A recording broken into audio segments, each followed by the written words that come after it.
This is 55 feet, right? Yes, sir. So close to that depth, and we were drilling, we hit a void in this area. So just a heads up. Wow, heads up. Surprise, surprise, man. Surprise, surprise. They didn't shut off the cameras because the dig was finished. They shut them off because something went wrong. Newly leaked information from The Curse of Oak Island. Season 13 reveals details that were never meant to be made public. And this time, it's not another old coin or a piece of rotted wood. According to insiders, this was the moment everything changed. Production plans were suddenly altered. Certain footage was scaled back, and one discovery made deep underground is now being quietly described as too sensitive to fully explain on screen. This season isn't about chasing legends anymore. It's about dealing with consequences. Something forced the team to halt operations without warning. Something that raised serious concerns about safety, secrecy, and whether the mystery of Oak Island is far more dangerous than anyone expected. As leaked information continues to circulate, one thing is becoming clear. Viewers are only seeing part of the story. If you want updates before they vanish, be sure to subscribe and turn on notifications, because once the full truth comes out, it won't be buried again. For years, the Fellowship has uncovered intriguing but ultimately inconclusive clues. Waterlogged wood, coconut fiber, a handful of old coins. Always interesting, but never definitive. This latest leak, reportedly from a production insider, is on a completely different level. According to the source, during off-season preliminary scans in the garden shaft, the team detected a sonar reading so precise and so unbelievable that they re-ran the test 3 separate times. This wasn't a vague anomaly or background noise. What appeared on the screen was crystal clear. The scan didn't show loose debris or a collapsed wooden structure. It revealed a perfectly rectangular, man-made chamber. The reported dimensions are roughly 10 feet wide by 15 feet long, buried at an astonishing depth of more than 140 feet underground. To put that into perspective, that's like hiding a secret room beneath a 14-story building. The level of engineering required to create something like this centuries ago, without modern tools or machinery, is almost impossible to comprehend. It would have taken hundreds of workers, years of coordinated effort, and an extraordinary level of planning that challenges everything we think we know about history. Even more shocking is the pressure at that depth. Over 60 pounds per square inch. Enough to destroy a conventional wooden structure in a matter of months, not centuries. For decades, attention has been focused on the so-called Money Pit, a chaotic, collapsed mess that ruined countless treasure hunters. Meanwhile, this pristine structure may have been sitting just a short distance away the entire time, completely untouched. But here's the real twist. The sonar scans didn't show an empty room. According to the leak, at least 3 large, dense rectangular objects were detected resting on the floor of the chamber. The density readings were reportedly extreme, consistent with heavy chests, possibly filled with metal, gold, silver, or something else entirely. Each object is estimated to be around 4 feet long and 2 feet wide, matching the classic size and shape of legendary treasure chests. And then, there's what the chamber itself is lined with. The sonar revealed a thin metallic layer coating the entire interior. This strange metal appears to be the very reason the chamber has survived for so long, perfectly shielded from crushing ocean pressure and the corrosive acidic water that destroyed everything around it. In many ways, it functions like a literal shield against time. Core samples taken from the surrounding soil reportedly contained trace elements of this unusual alloy, confirming it wasn't just a scanning error. This chamber wasn't built simply to store valuables. It was designed as a time capsule. What many people overlooked is that this metallic lining does far more than preserve the chamber. It completely shatters the accepted timeline of Oak Island. And this is where the story takes a truly unbelievable turn. Early analysis of those trace metal samples reportedly returned results no one was prepared for. The lining of the chamber is said to be made from a lead-silver alloy. At first, that might not sound extraordinary, but to historians, it's a massive red flag. That exact alloy, identifiable by its unique isotopic signature, was a hallmark of advanced Roman engineering. The Romans used it to line aqueducts, seal critical documents, and coat the tombs and sarcophagi of emperors and elite officials to preserve them for eternity. It was incredibly expensive and extremely difficult to manufacture, reserved only for projects of immense importance, wealth, and authority. Even more startling, producing this alloy required smelting techniques that Europe wouldn't rediscover until the late Middle Ages. This single discovery reframes some of the most controversial finds ever uncovered on Oak Island. Think back to the Roman pilum head discovered in earlier seasons, or the coin that several experts dated to the Roman Empire. At the time, skeptics dismissed them as modern collector items or later additions. Fascinating ideas, but always labeled fringe theories. A massive underground chamber lined with a confirmed Roman alloy changes everything. It suggests those earlier artifacts weren't accidental at all. Instead, they may have been intentional markers, evidence of a highly organized and technologically sophisticated operation carried out on Oak Island by people with direct knowledge of Roman-era engineering more than 1,000 years before Columbus ever set sail. The implications are staggering. If this leak is accurate, it raises a question mainstream history has always rejected. How could Roman technology, or those who possessed it, have reached North America? And what else might still be hidden beneath Oak Island, waiting to be uncovered?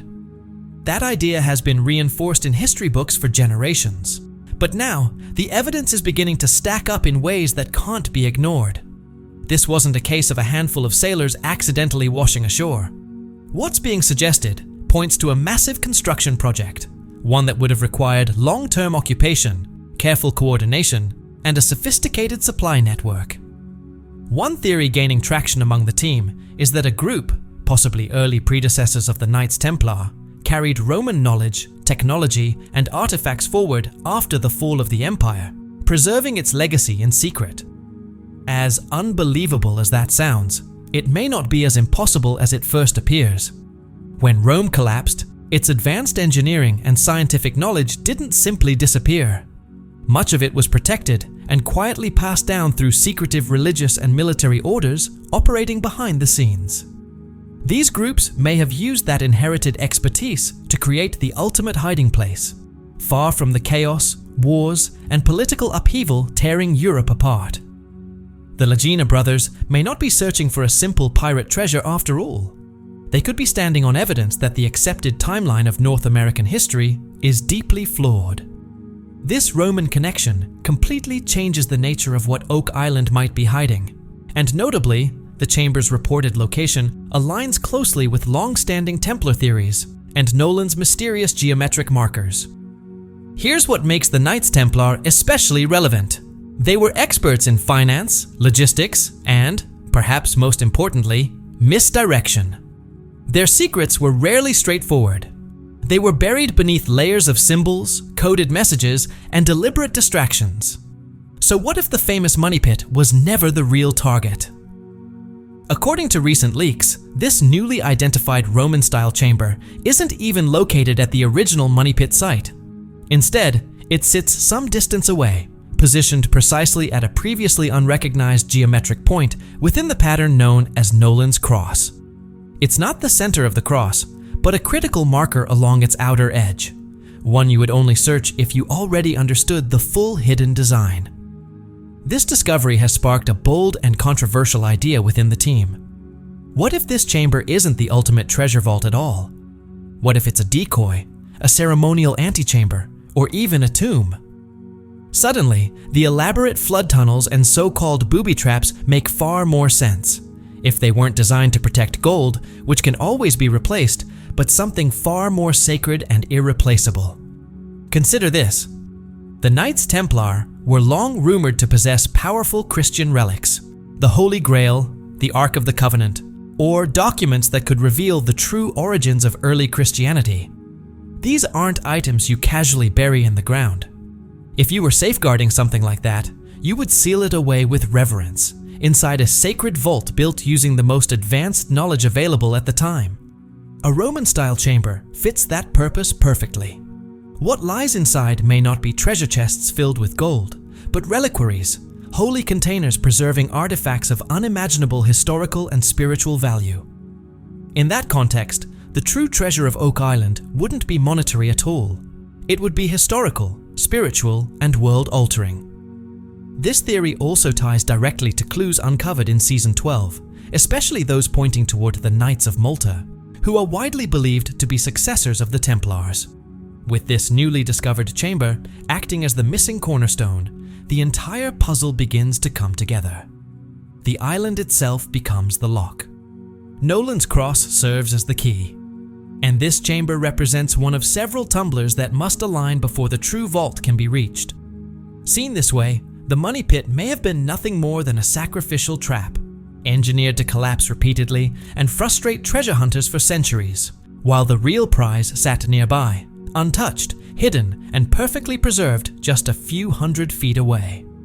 The scale of planning behind such a scheme is almost impossible to comprehend. A plan set in motion hundreds of years ago, only now beginning to reveal itself, and astonishingly, it worked. For more than 2 centuries, nearly everyone has been digging in the wrong place. So if this chamber is only a decoy, what does that mean for the final phase of the search? That's where the idea of an 8th Fellowship member comes in. And here's something the show rarely admits. The Fellowship isn't limited to the small group of people you see on screen. For more than a decade, a massive unseen force has been helping push this mystery forward. An unofficial 8th member has been there all along, the fans. Theories that were once dismissed as wild speculation are now starting to look surprisingly accurate. For every shovelful of dirt moved on Oak Island, there are thousands of digital investigators working behind the scenes in online forums and discussion groups. Platforms like Reddit and specialized message boards are filled with people analyzing every frame of the show in incredible detail. They aren't just watching for entertainment, they're actively investigating. Many of these independent researchers are using tools that rival the team's own resources. They study publicly available satellite imagery and LiDAR scans to uncover geometric patterns invisible from the ground. They overlay Zena Halpern's ancient maps onto modern surveys with remarkable precision. They dig through historical shipping records and Templar financial documents with a level of detail that would impress professional historians. Take the French line theory that connects Nolan's cross to landmarks in Europe. That didn't originate with Rick or Marty. It was born from late-night fan discussions online. The idea that the real treasure was hidden in the swamp? That was a dominant fan theory years before the team launched their major excavation there. These aren't passive viewers. They form a global intelligence network, pooling knowledge and crowdsourcing insights in pursuit of what may be the greatest treasure hunt in history. And here's where things get truly fascinating. The biggest secret isn't just what the fans are uncovering. What really matters isn't just the theories themselves, it's who's paying attention to them. A source close to the production has quietly hinted that the show's research team actively monitors these online communities. Take a second to think about that. The next big breakthrough you see in the War Room may have started as a late-night post by a history buff in Ohio, or a geometry expert on the other side of the world in Australia. In fact, discussions about a Roman-style chamber, based on obscure Templar texts, have been circulating in the deepest corners of fan forums for years. On television, the discovery process appears neat and linear, driven entirely by the on-screen team. But behind the scenes, the reality is far more complex. What's actually happening is a continuous feedback loop. The team uncovers a clue. Fans analyze it obsessively, generating dozens of theories. Then the strongest, most logical ideas quietly filter back into the research process, subtly shaping the next phase of exploration. The Fellowship you see doing the digging may be on screen, but the conceptual roadmap guiding many of those decisions is being drawn by a massive, unseen network of people around the world. This hidden collaboration changes how we should view every discovery, past, present, and future, and it highlights something the show rarely acknowledges.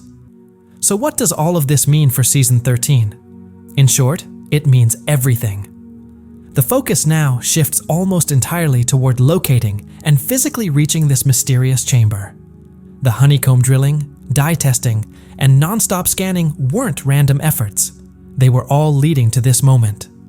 What comes next will be the most expensive, technically complex, and potentially dangerous operation the team has ever undertaken. They believe they know where the chamber is, how deep it lies, and they have a strong sense of what might be inside. At this point, the suspense is no longer about the search itself, it's about the recovery.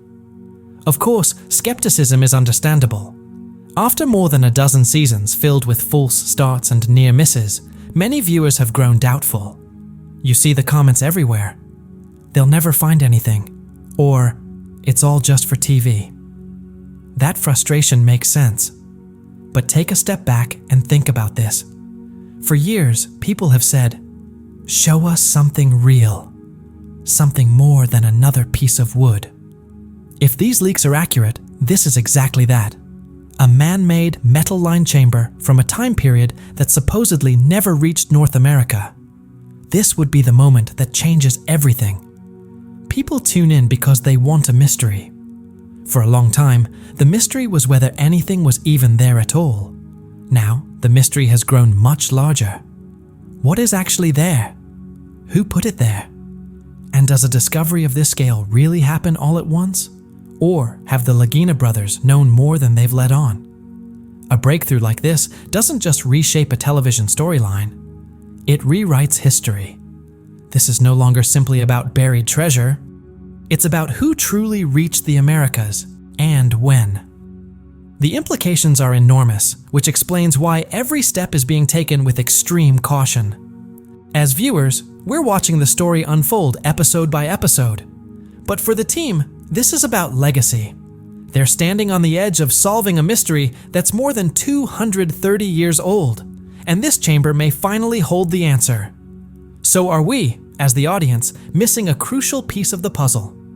The most astonishing possibility is that after centuries of searching, the end may finally be in sight. Is this chamber the final truth? Or just the doorway to something even deeper and more unsettling?